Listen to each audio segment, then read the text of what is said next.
let's go ahead and, start this. So, hi everyone. Welcome to today's webinar on project management for MSPs. Meg and I are excited to be your hosts, taking you through this session packed with valuable insights and expert viewpoints. So today we are joined by our esteemed panelists. We have Todd, Kane, and Peter, who are experts in their fields.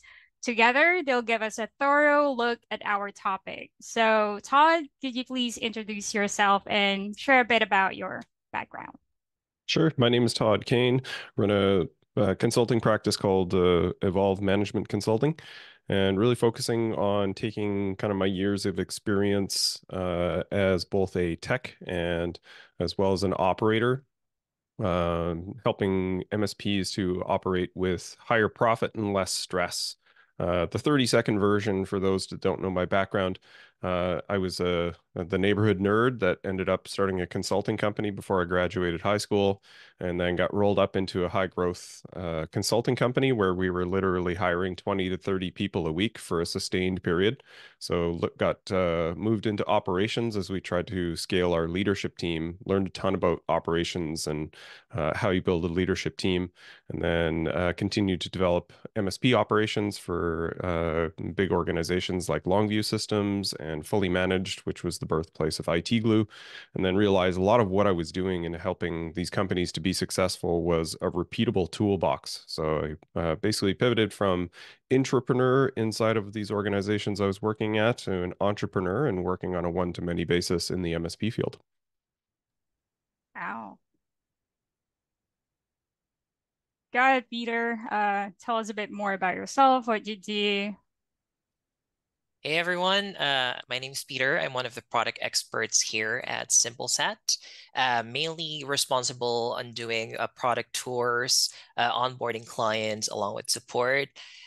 So I also see familiar names in our audience today. So looks like most of you have heard about us, but if you haven't yet, Simplesat is a customer feedback management software company helping small, medium, and enterprise level MSPs and other businesses collect valuable customer feedback in a fun and engaging way. So we offer survey features that are simple, easy to navigate and customize, integrations that could plug right into your existing help desk or CRM, and dashboard overviews that are digestible to aid you during your deep dive analysis. So if you haven't yet, be sure to check us out after our webinar. All right. Thanks for giving us a thorough overview about Simplesat and yourself. So, before we delve into the specifics, if you want to follow along, you can go ahead and scan the QR code here to get a copy of the slides. And of course, we encourage everyone to, participate. So if you have any questions during the webinar, drop your questions in the chat box. And we're also recording this, so you'll be getting a copy in your inbox. And at the end of of this webinar, there's also going to be a poll. So let us know the topics that you want us to discuss or cover in our next webinar. So here are the 5 key benefits you'll get from attending this webinar: learning how to reduce friction between sales and technical teams, finding simple ways to increase your project margins, and also simple ways to reduce scope creep. So Todd will give you more info about that jargon. And knowing why you do not need a third-party PM tool. And lastly, but not the least, many more strategies and tactics in improving your project deliveries. So yeah, take it away, Todd. Sure. Thanks, Hannah. So this is a really important topic for MSPs.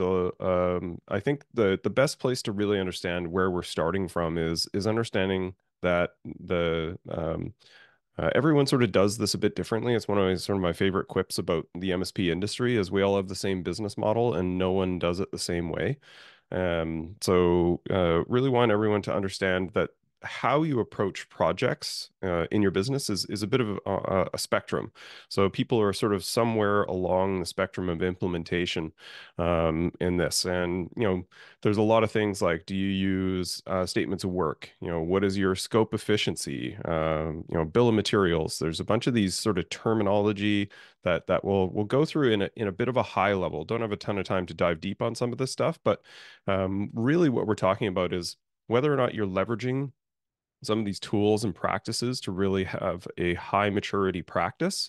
And this doesn't have to be overthought. I run into a lot of people that like think, our MSP needs to be better at a project delivery. So maybe I should have someone take their PMP, which is the project management professional certification, which is not a bad thing. It's kind of overkill for the type of stuff that we're trying to do.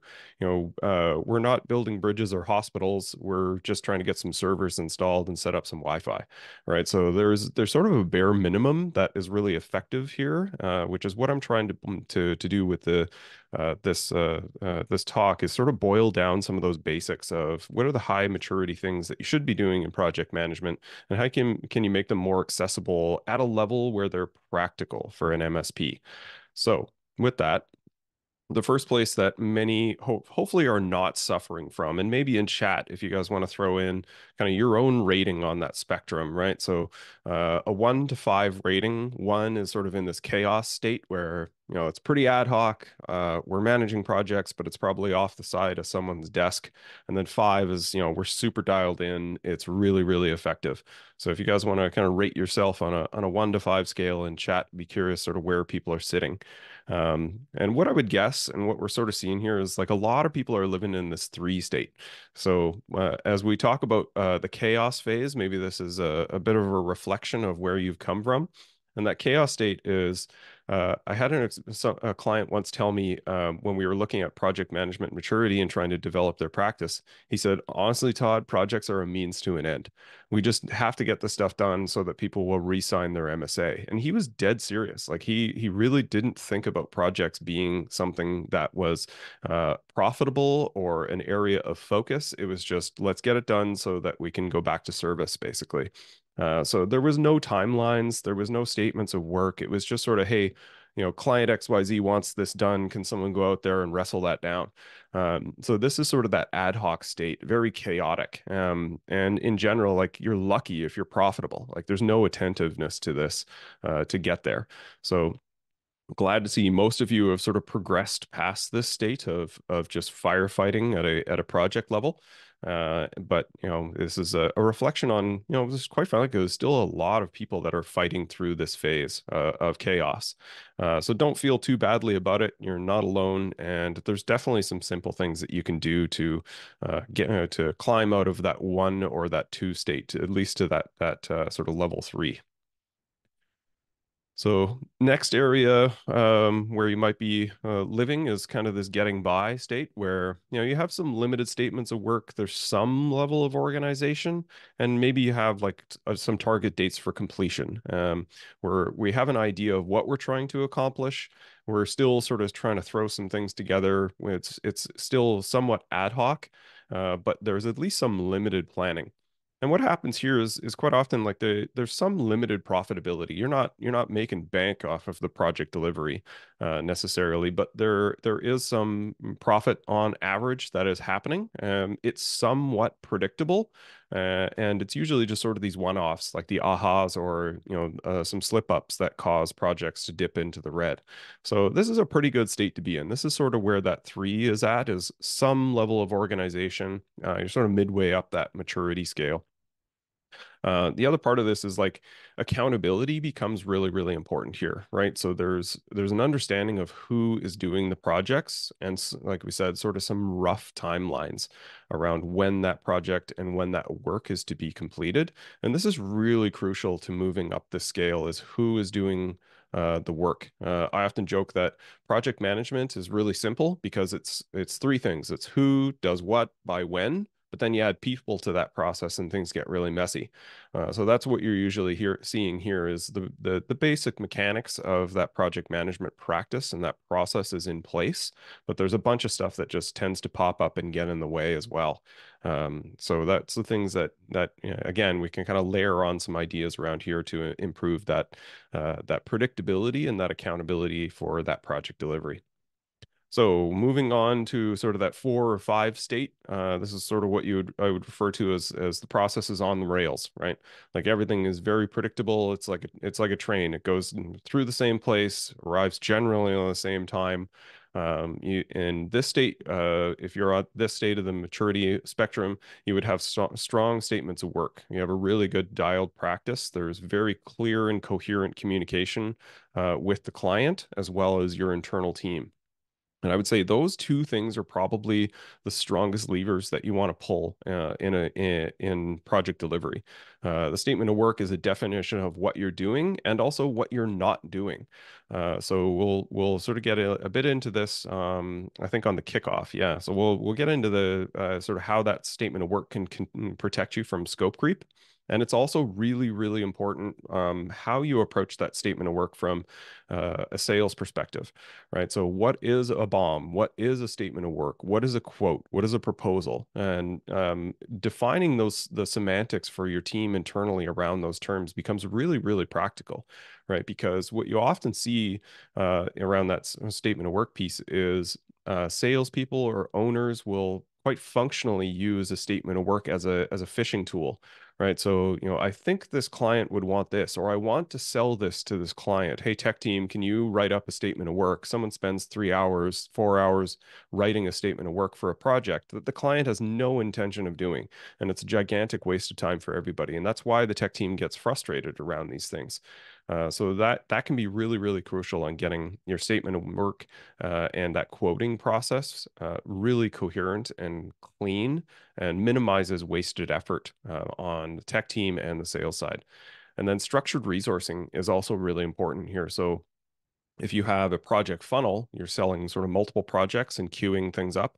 How are you actually going to approach that, and who are you going to get to do the work, the delivery of those projects?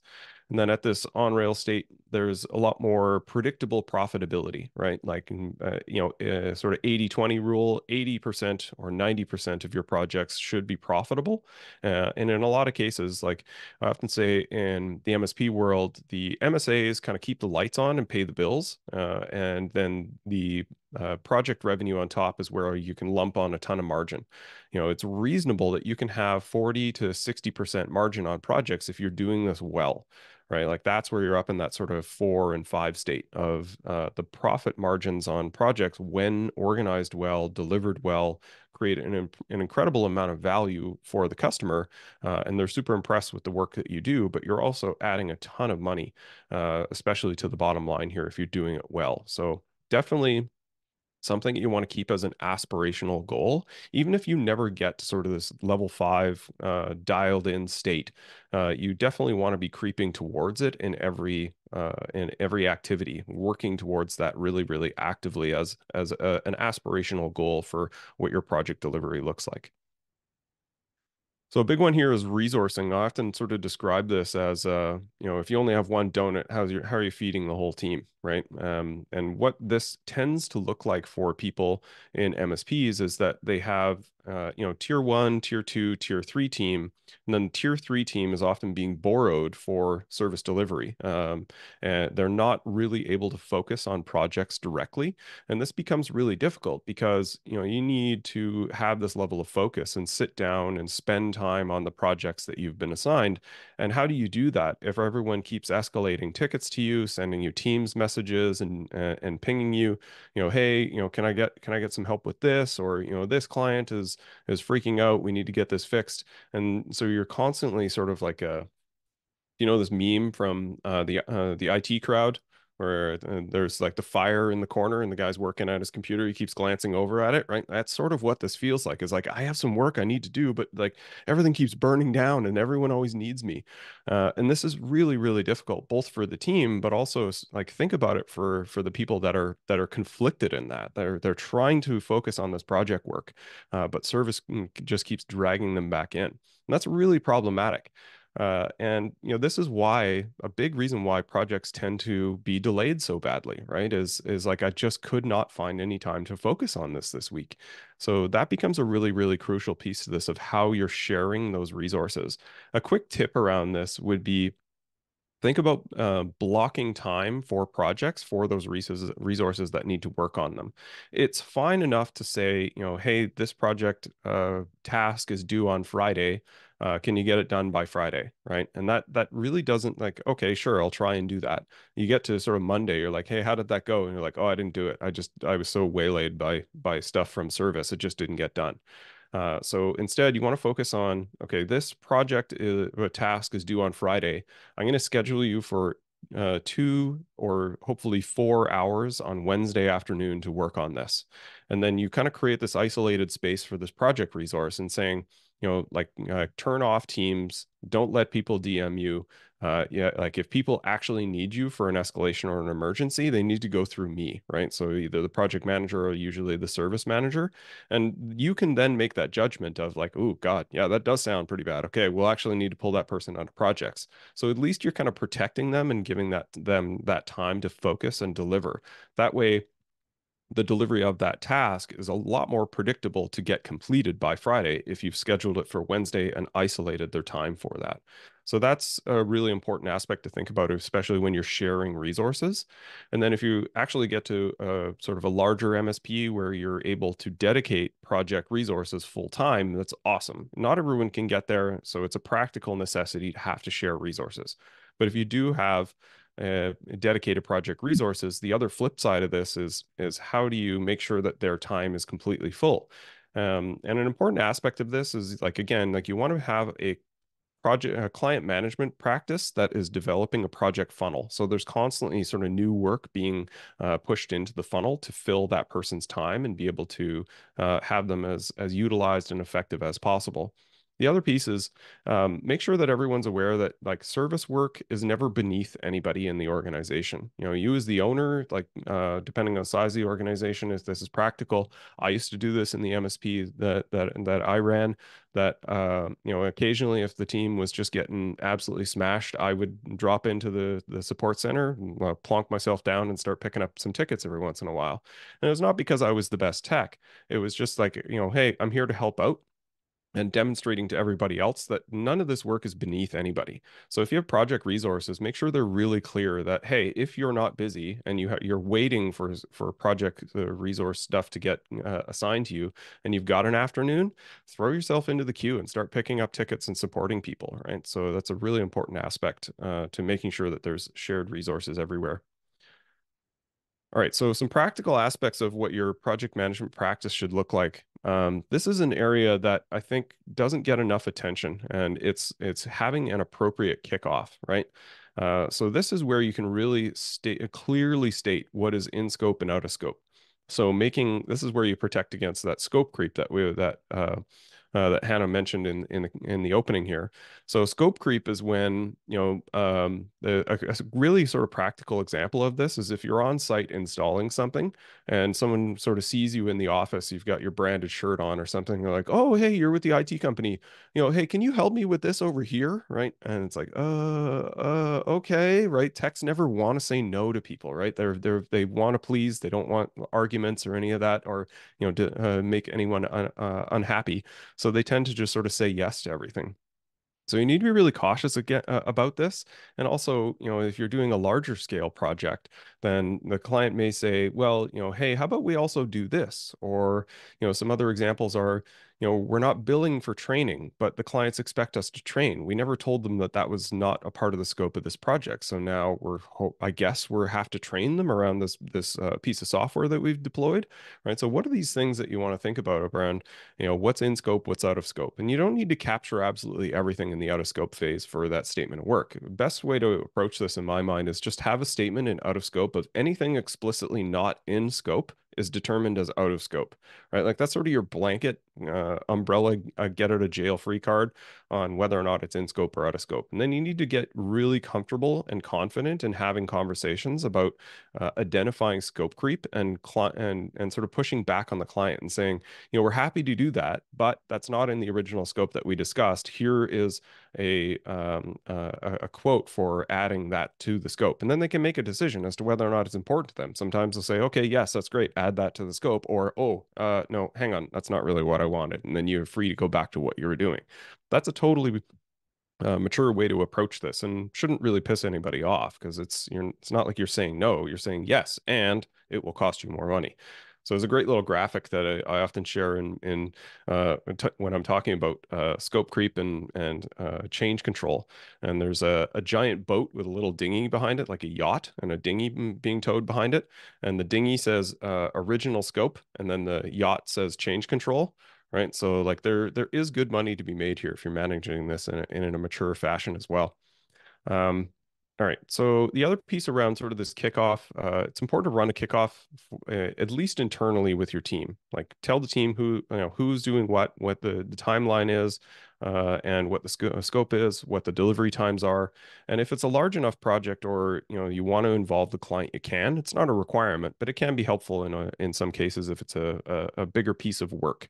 The other piece is making sure that the techs have some level of approval over the statement of work, right? And this goes back again to kind of the sales practice and kind of smoothing out the relationship between sales and tech.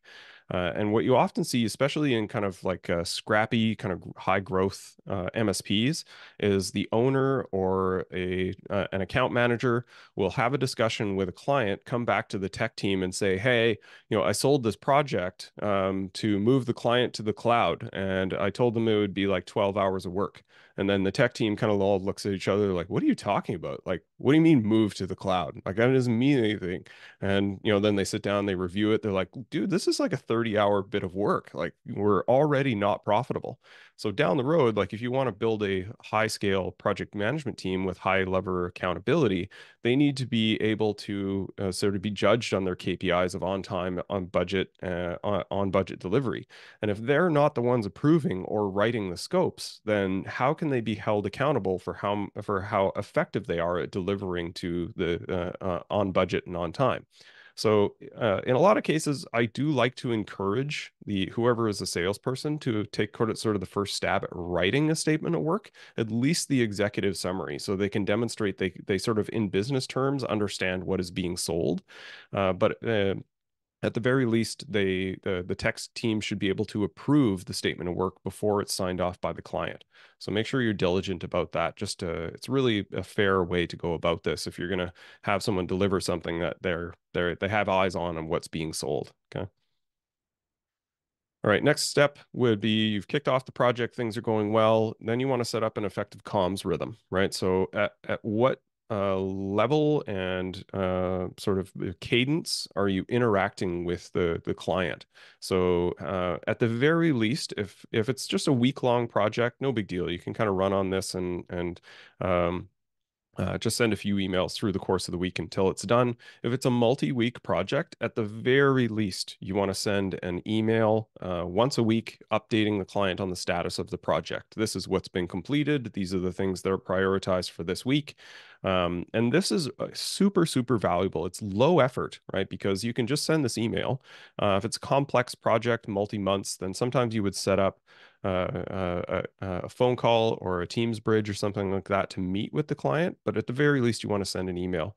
And this goes a long way to establishing a more trusting relationship where I've paid for a project, there's some work being done, and I have insight as to what is happening each week. It's such a simple thing to do, but really enhances the trust level that you have with the client, and also enhances value perception because it just makes you look more competent. Right? If you go out, sign off a bit of work, you're delivering this project, and the client has no idea what's happening in the process, and then you're like, okay, project's done. They're like, okay, great, thanks.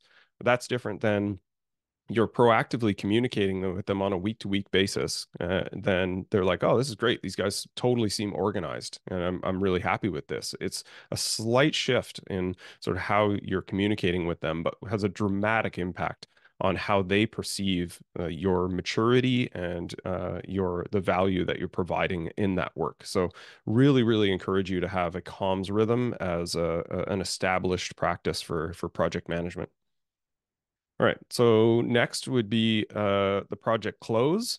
So an important piece to this is I think this is the part that's often gets skipped the most, right? Because, all right, awesome, project's done, on to the next thing. Like we're running from thing to thing and super busy. Like we just don't have time for this, despite best intentions. People always say, oh yeah, we want to do a postmortem, we want to do a project close, and then just doesn't get done because we got other things to focus on. In a lot of cases, some organizations do this, billing in arrears, which is a bad practice, or they're billing 50% up front and 50% on the back. And if you're not doing a project close, then the client tends to hold the project hostage because they're like, oh, I don't think it's done. You didn't review the SOW, you didn't do an appropriate close to demonstrate why the project is closed, and then you may not be able to collect the money that you're owed. So having this closure as a punctuated event of like, this is closed, we're going to send you an invoice for the rest. How did everything go is super important. Also, just the post-mortem review, right? That you're visible and practicing like sort of this Kaizen approach of what did we learn from this project? And a really, really practical aspect of this is making sure that you're scoping things appropriately. So you keep on quoting 6 or 8 hours for this server build, and the last 3 projects, it's taken the team on average kind of 12 to 14 hours to deliver it. Right? You need to adjust your scoping. And how would you know that proactively without doing this closure review, right? Like there was communication failures. Hey, if we did this on the next project, then that would alleviate some of the problems that we experienced in this current project. Those things need to be sort of practically understood and managed well, basically, okay? And then last one would be documentation. Your project is not closed until someone has verified documentation. And this is a major, major problem in MSPs. Or either it's no one looks at documentation, there's no expectation of completion of documentation, or someone may say, oh yeah, we'll get to the documentation later, but project is closed. No. Project is not closed until someone has verified the documentation. Despite best intentions, it's not like anyone's trying to get away with anything, but you still need to verify that those things have happened independently. Don't just trust it says, oh, yeah, I'll get to that. I'll document it next week. It probably won't happen. Okay, so really, really important. And the other aspect of why documentation is so crucial is that like these conflicts between service team and sales. We've kind of talked about that, but also service team and the project management or the project delivery team, where the service team has this feeling of, projects comes in, messes with a bunch of stuff, and then we have to clean up all day for all the disasters that they created. That can be alleviated really easily by, as a part of that project close, whoever, like a representative from that project, can show up to the service team huddle and say, hey, this can also be a Teams message if need be, but it's great to deliver it in person if you can. We did a project for client XYZ. This is what we did. This is what we changed. Here's the documentation. We expect maybe there'll be some issues with these things today. And if things get really gnarly, then here's who you can contact for escalations and management, right? That's a much, much more cleaner process where the service team, even if there is issues, they're like, oh, well, okay, they expected this and we understand sort of who's responsible for it that can help us out. Just a much more mature way to approach this so that you're not creating sort of these stories in people's heads and that animosity between the groups, right? All right. So I want to turn it to Pete, talk about some of the aspects of Simplesat and how you can utilize that tool in this process as well. Thanks, Todd. Yeah, just to add on what you just discussed. So I think one way, if not the best way, to identify areas of opportunity, avoid being in a chaos state, and improve with the overall project maturity is to survey your clients on critical touch points across different channels during a project lifecycle. So on top of my head, two of the most popular tools for MSPs that have separate project boards are ConnectWise and Autotask that would actually allow you to separate each project's per phases. So Simplesat would actually allow you to create multiple surveys for each touch points that can easily plug into your existing automation. So aside from your project management team, your sales could also leverage on the surveys by plugging it in to your existing sales CRM or just by embedding it on their email signatures. So your client could easily rate the sales rep on any sales communication. But otherwise, what do you do after receiving a feedback? So as the saying goes, data is only numbers unless you use it. You can actually generate multiple reports and dashboard to analyze the trends and pinpoint the main opportunities or how you did on specific critical touch point. And then based on those reports, you can then create smart action plans to improve on your sales and project management processes, thus making sure that both departments are aligned with what to do next or where the disconnect is, basically. Yep. Awesome. Todd. Yeah, so also want to build on that. Like one of the things I love about Simplesat is the ability to do CSAT and NPS. Not all of the tools do this, and I think NPS is particularly important in projects. It's great, in sort of the quarterly or annual touch points with the business contact as well. But NPS makes a lot more sense in a project capacity as well, because you're not necessarily getting feedback on every project ticket you're closing, whereas like service tickets, like yeah, you get CSAT on each of those, right? It makes a little more sense to either have maybe a CSAT on sort of the project close, but I think it makes for me it makes more sense to have the whole project governed by NPS. So you're collecting that input of like, how did we do overall on this delivery of this project? And that I feel aligns a little better with NPS. And that's great, again, on that feedback that you want to get this consistently as a part of that close. Is there anything that we could have done better? And then feeding that back into the system for continuous improvement as well. Anything to add there, Peter, Hannah? Yeah, totally agree with you with that. And besides like setting that as a primary question, if you like want to dig deeper or want to simplify, the process of answering feedback, you just have like 4 or 5 criterias that you want to focus on. You can also like create question actions or like follow-up question. Like if you just want to get like a direct answer, if it's like a neutral or like a bad rating, you want to know exactly the opportunity. So to make it easier for you guys to generate a report, you can, enable the follow-up question and provide like type of multiple question or multi-select. So that's all I can add. Yeah, and in addition to those benefits as well, we also have built integrations with Slack and Teams that can pretty much send instant notification if a specific survey or rating comes in, say neutral or negative. So in case you have your own escalation team who you'd want to jump in there to contact the customer or the client soon as you receive that feedback to understand what happened and to make things right, then pretty much Simplesat would also allow you to do that.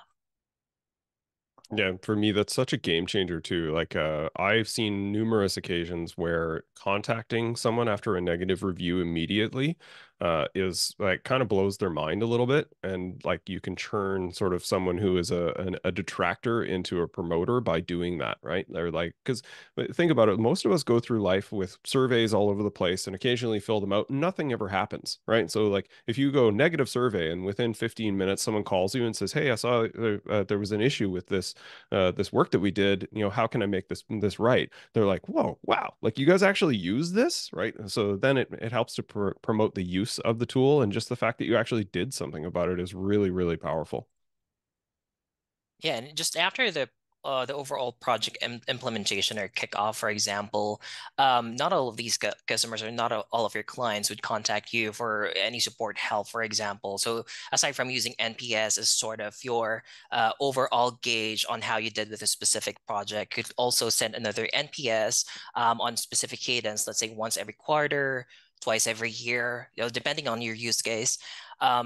To kind of temp check with those clients or customers, especially those who are not constantly contacting support or raising a service ticket, to see whether they're still happy with it, with how the company does overall, and if there are, for example, certain features that they may be requesting to add, then for sure that can also capture that as well. Yeah, and that's what I like about CSAT and NPS is sometimes they disagree, right? Like the NPS score is this, the CSAT score is that, and that's a really healthy conversation to have with the business owner of around like, oh, our your staff love us, but you rated us lower. Like we need to understand that. And what I often say is like, there's often that cranky person in the president's door, like complaining about IT, but he's the only one, right? Apparently, everyone else loves us, but Yeah. the owner thinks that we're a problem because our NPS score is lower. And you have to remove those narratives and be Yeah. able to point to some data rather than just sort of saying, I think your team loves us. It's like, well, that's not very convincing, right? Yeah. Yeah. And sometimes as well, you get a very high CSAT score, but you notice that the churn rate is also high. So it's kind of confusing on the end of the management, on the part of the management as well, to kind of analyze that. If you don't have any data that would support or that you can take a look at and say, hey, this is where we should focus on. So instead of having or creating a smart goal or smart action plan, you then have to throw all your cards into the abyss and just maybe this is the good solution for us, without having any data to support that. Yeah. Awesome. Okay, appreciate it, guys. Got a few more things to go through here as well. All right. So this is like probably one of my favorite slides in this presentation is be future focused. Okay, so in project management, one of my most painful meetings that I ever audit when I'm working with a client is the project management meeting. So this may sound familiar to people, is you have all the people that are related to the project delivery group sitting in a room, and the leader of that team or the project manager, and they're individually having these conversations with each person, getting a status update from each person, and they go around the room. Meanwhile, the other 5 people in the room are on their computer doing other work, right? And this is such a waste of time to have all of these people pulled into one room when realistically it's a 2-person conversation and we're doing round robin on this. I find this incredibly frustrating when realistically a better way to approach this would just be doing one-on-one updates for like 10 or 15 minutes with each individual, all right, rather than pooling everyone into a room for an hour and like trying to do status updates one by one. Just doesn't make any sense. The other piece is the future focused piece around this is the project management meeting is often filled with stories. And if you guys run a project management meeting, I want you to sort of test this out by rolling out a no stories rule in this meeting, right? It means you cannot tell stories about things that have happened. We want to be future focused. So, this project is red because it's delayed, right? And you're like, hey, what happened with this project? Person launches into sort of this 10-minute dialogue on, the domain admin information was wrong, and the client wouldn't let us into the data center, and then this thing wasn't installed, and I had to go talk to this other person, like blah blah blah blah. None of this matters, right? Like, how does this get us forward, right? So eliminate these stories. It's not that it's not important, but let's talk about this in some other place. So you want to tell me about the bad day that you had trying to deliver this project? Sure, I'll listen, but not in this meeting, right? Like, what do we need to do to get this project back on track? What's the next step? Always be future focused, right? So you can politely tell people like, hey, I can appreciate that was frustrating. Let's focus on what we need to do next. Let's be future focused here. So eliminating the stories in these meetings is really, really powerful, because that is all you can influence. You can't change what happened. And as project management, you really want to focus on how you can move towards that goal faster. And the only way that you can do that is in the future. So plan for your next step that's going to move you faster towards the goal that you want to have. Excuse me. All right, so that is super, super powerful. Encourage you guys to roll out a no stories rule in your project management meeting. Pete, you had something? No, I was just about to say that's a good reminder, Todd. I really needed that too. It works for everybody. If you're a software dev team, probably the same thing, right? Does that feel familiar? Yeah, it does work. Yeah. Yeah. Okay. So future focused, no story rule. All right. So PM tools, again, it probably feels familiar to people, but number of times that I run into an owner or a service leader, and they're saying, we're trying to get better at project management. We really want to move to Asana or Monday or some other external project management tool. Do not do this. You do not need third-party tools. And I'll caveat this by saying I totally recognize that the PSA's project management modules are okay. Like they're not great, right? Like let's be clear about this. Like they could be a lot better, but they're absolutely functional. And 9 times out of 10, when I find an organization moves to a third-party tool, they're just as bad as managing their projects there as they are in the PSA. The limitation is really not the tool, right? They're click heavy, a little clunky. It just sort of organizes tickets into a bucket for the most part. But if you go to an external tool, like I find most times organizations are still not setting delivery dates. Everything's in the past, may not have a delivery date. It's more about the process than it is about the tool. The tool makes the process easier. And if it's just because it looks nicer and it feels better to organize stuff in there, that is not a sufficient reason to move to a third-party tool, because now you have data silos, right? You can't report on service delivery from one functional place. You're trying to mash up data from Asana and your PSA. Plus, you've got people swivel chairing where they're entering time in a third-party tool for the project work that they did, and they're entering time in the PSA because that's where the information is tracked against the agreement. It's a nightmare, right? So the fact that like a lot of people think that, oh, this will be so much easier, it'll be better. It's generally not true. The only exception that I would make to this is if you have really large projects, like you're a huge team, probably 50 staff plus, definitely maybe 100 plus, you're probably working on some very, very complex projects. And there it may make some sense. There are some really cool tools that are coming out now that act as layers on top of the project management module and make the interface a little easier to use. Those are okay to use. Just don't go and buy some other third-party tool that doesn't integrate with the PSA. It's not going to do the things that your team says it will in improving your project delivery process. Other quick tips just around better utilizing the PSA would be a minimize project complexity. Part of the reason that it feels cumbersome to manage projects in a PSA is people are creating way too many tickets, right? Like if you're installing a server, you don't need 100 tickets that are 30-minute increments of every task to get done in there. Think about it as in those 2 to 4 hour blocks or days of work. That's how you want to segment the work into tickets. So it's a lot easier to organize and manage. People don't feel overwhelmed. They start a project, they get assigned 46 tickets. They get assigned another project, they get assigned another 46 tickets. And now they have no idea what they're doing. They just feel psychologically overwhelmed by the amount of work that's been assigned to them. So minimize this to make it a little easier for everybody. But it's easier to manage and it's easier to sort of see the work that you're supposed to get done.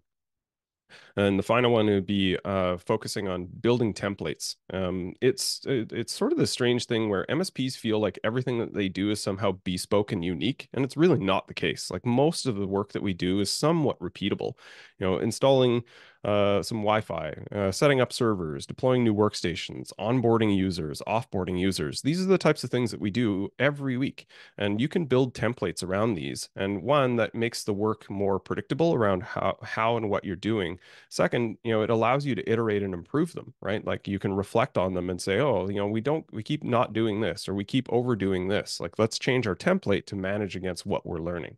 All right. So that can be a really powerful way to make the PSA work better for you and iterate the templates that you're building.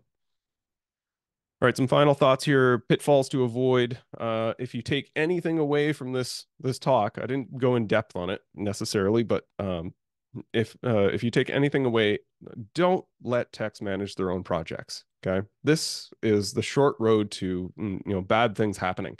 And this is not malintent, right? This is just, we have this strange psychology of being able to convince ourselves about why we will or won't do things, or why we did or didn't do things, right? You need that independent accountability of somebody to just sort of ask questions and validate whether or not the decisions that you plan to make are good.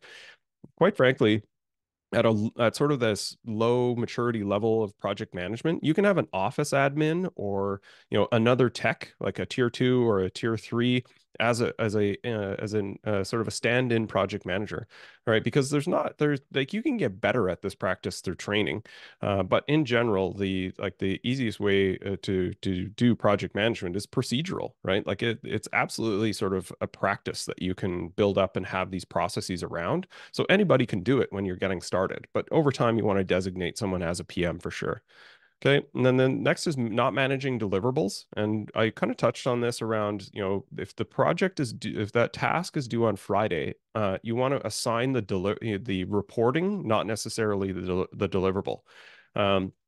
So what this looks like is you assign something, schedule that work to be done on Wednesday because it's due on Friday. Then on Thursday, if you've not heard that report that you've expected, so you say to the client, to the tech, I've assigned this for you Wednesday afternoon. Let me know when it's completed. Thursday morning, you've heard nothing. You check in with them, follow up, and they say, oh yeah, I was busy, I didn't get to that. Okay, it's due tomorrow, so I need you to spend time this morning doing that. Let me know when you're complete, right? That way you don't get to Friday and say, hey, that thing was supposed to have gotten done.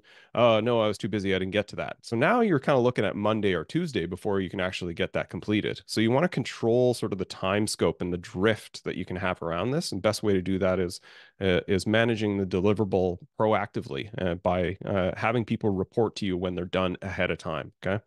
And then finally, cold handoffs to service. We kind of touched on this in that reporting around the when the project is completed.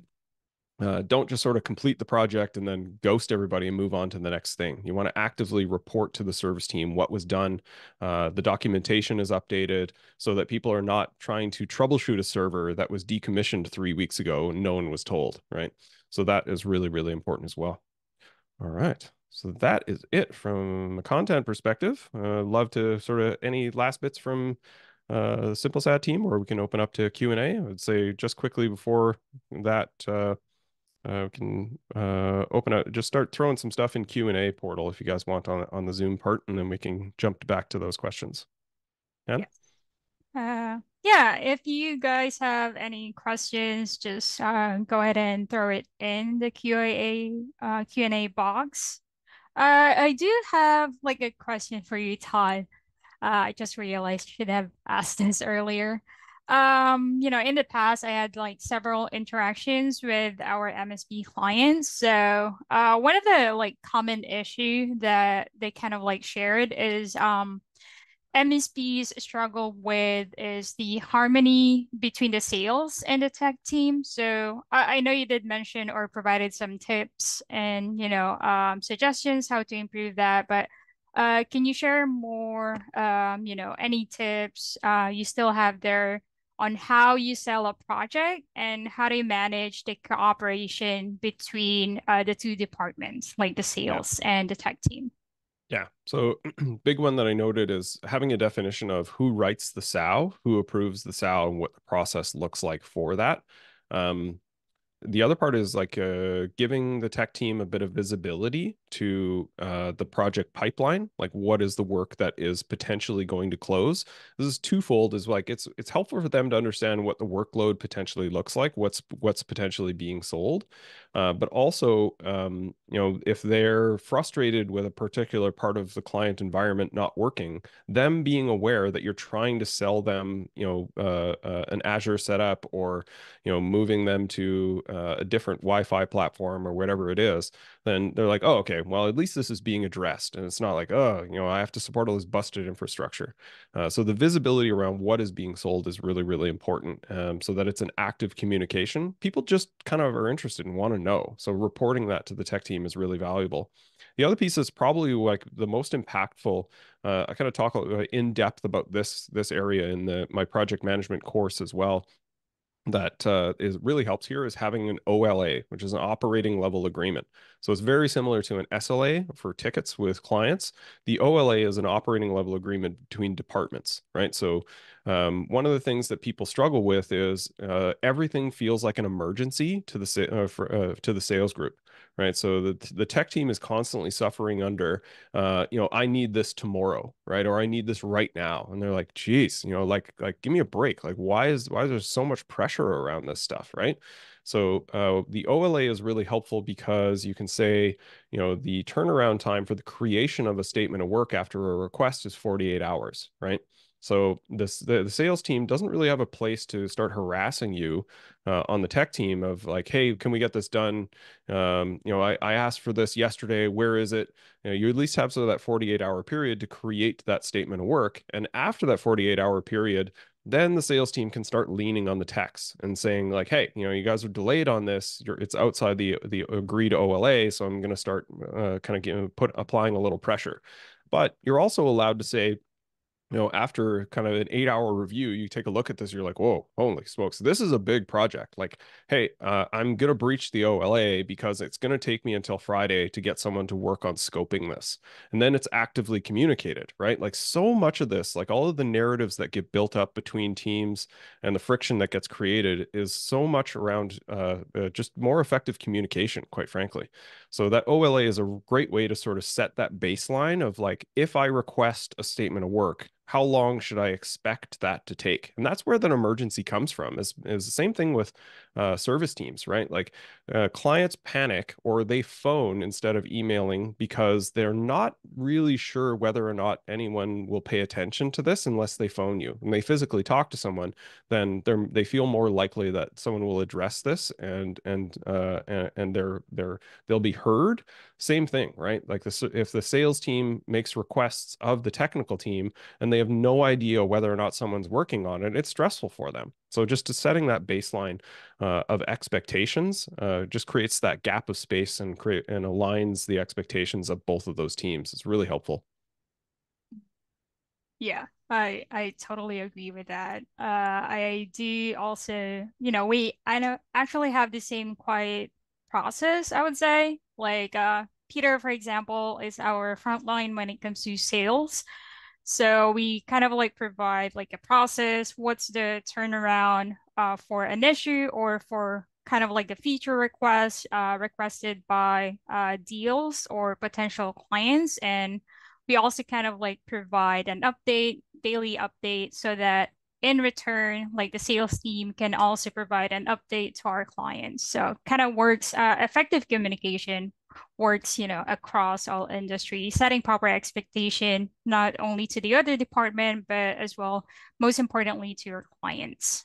Yeah. We Got, do I, have, oh, I got a sorry, go ahead, Todd. couple of questions here I'll address. So Oscar was asking Yes, clients it not was engaging in Oscar. project scheduling. So this can absolutely be a problem. In fact, one of the best ways to probably deal with this, Oscar, is state that as a risk in the statement of work. So as a part of that kickoff, like if we need this project to start on time and to be delivered on time, then we need you to actively participate in scheduling. Like I said, we need access to the server room, or we need access to a person's laptop, whatever the case is. The risk to that project is not getting sort of timely scheduling from the client. So you identify that as a risk, and what the management of that risk becomes is that it could delay the project or put you to the back of the line, right? Like we got lots of stuff we need to work on. I may close this project temporarily, like put it on hold and kick you to the back of the line, right? So just applying a bit of gentle pressure to them of like, if this is not important to you, I'm not going to prioritize it, right? Like I think that's very fair. So you want to be sort of delicate about this, but I think again, if you've sort of structured this with the kickoff of the project of identifying this as a risk to the delivery of the project, and this is what I will do if this risk becomes real, then hopefully you'll be able to engage them a little more. If they're just ignoring you after the fact and you haven't really stated this, there's not a lot that you can do other than maybe leaning on the account manager to leverage sort of the relationship to draw the person in. But a lot of that is sort of like fighting with this after the fact. So prepping for it as a risk and then managing the delivery of that project by kicking it to the end of the line is a good way to go about that. And then Garrett has a question. Yeah, this is a great one. So, what's the definition of a project versus a ticket? Never-ending debate. I agree. And the reason it's a debate is because it's not really. It varies from team to team, to be honest, right? So I typically say a ticket is anything that's under 8 hours or less than two people, right? So a project that can be completed in a day, you can just have a project ticket. Now, the caveat to this is don't mix it with the service, right? The service tickets. Have it as proactive work or on a separate board called projects or time and materials or something like that. You don't necessarily need to create a project in the project module. It's a bit heavy, right? For just a single bit of work by a single person, like that's not really a project. Where projects become important is level of complexity, which is or time. So if it's a 2-week project with 4 people that actually need to work on that, that is a project.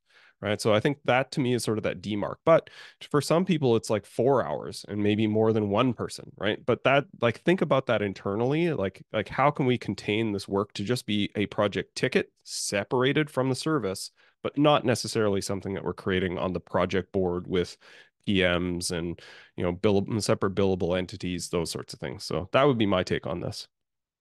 Then sorry, one other follow up here.